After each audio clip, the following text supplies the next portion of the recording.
Good morning, Lauren. Good morning, Jim. Well, here in Limestone County, 4 people were killed on April 27th. In Jackson and DeKalb County, 43 people were killed, including James Sparks' wife. His story is one that we've been following from the very beginning, and I headed over to Sand Mountain the other day to check in and see how he's doing 2 years later. Yeah, I seen it hit this house right up here. There was a 2-story house right up there, and we seen it hit it. What I seen of it looked just like a sandstorm coming at you. Just a big wall cloud with debris in it. James Sparks remembers the tornado that severely injured him, his brother, and his son, destroyed his home, and killed his wife. It blowed us to the power line pole down there.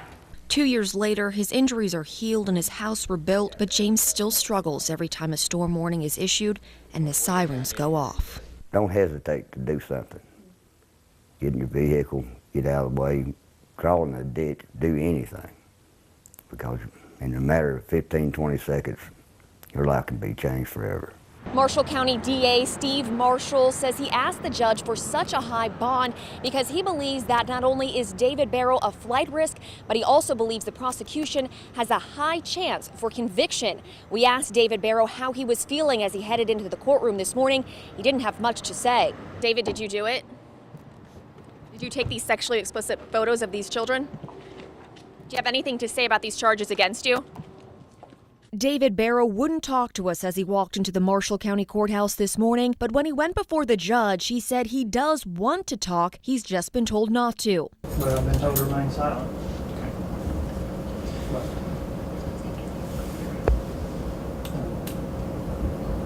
I guess I better remain silent. But Marshall County District Attorney Steve Marshall is talking, and today he outlined for the judge why Barrow poses a considerable flight risk. We were able to determine that he had a mechanic to look at his plane that's located in Guntersville, that he had paid cash for the gas to be topped off on that plane, and we have significant concerns that Mr. Barrow not only is at flight risk, but that flight would have occurred very soon if he had not been arrested, both by Huntsville and by Guntersville. The DA presented pictures in court that show a man placing or removing cameras from under a table in some type of athletic facility and in a bathroom stall. The DA says that man is Barrow. I think the pictures alone that we offered tie this defendant directly to this crime. These are removable cameras that look like wall outlets that are motion sensitive.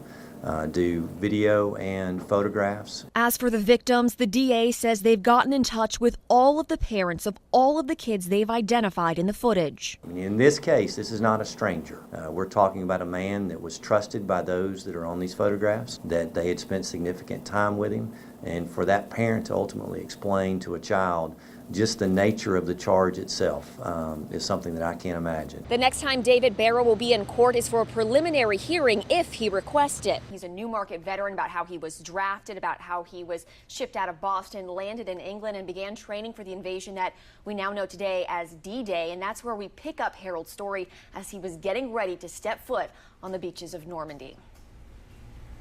I wore this in my boots. You can tell it was well worn. And I made a notation there that July the 6th, 1944. Invasion started 7:15 a.m. June 6th, 1944. It was a day that changed America and Harold McMurrin's life. When we got on the beach, I think I had 3 modes that I went through. First, I was afraid, then I was scared, and then I become numb. I just went. I did my job, didn't worry about the consequences.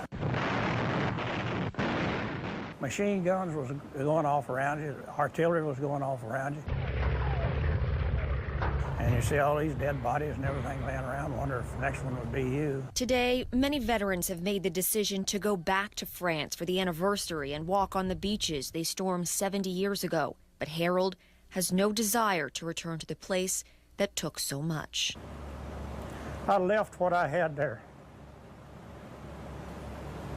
I don't want to go back.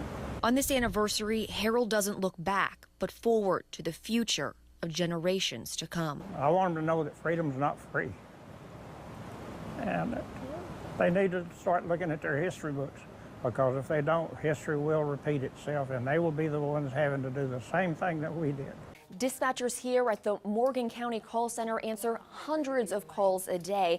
But on Monday, when dispatcher Jennifer Corum answered a call, she could tell from the voice on the other end of the line that something was terribly wrong. 911, where's your emergency? I knew that it was pretty bad because you could hear other people in the background. On the other end of the line, 14-year-old Carly Goodwin. Her neighbor, Robert Ryder, had just collapsed. I had no clue. I just thought maybe he was hurt, and I had no idea he was already dead. With no CPR training, I watched TV, so I kind of knew how to get the head up and stuff like that. But that was about it. the dispatcher on the other end of the phone became not only Carly's lifeline, but Robert's too. I just put the heel of my hand, like she said, on the middle of his chest, and I put the other one right there and pumped 200 times with a little bit of pressure.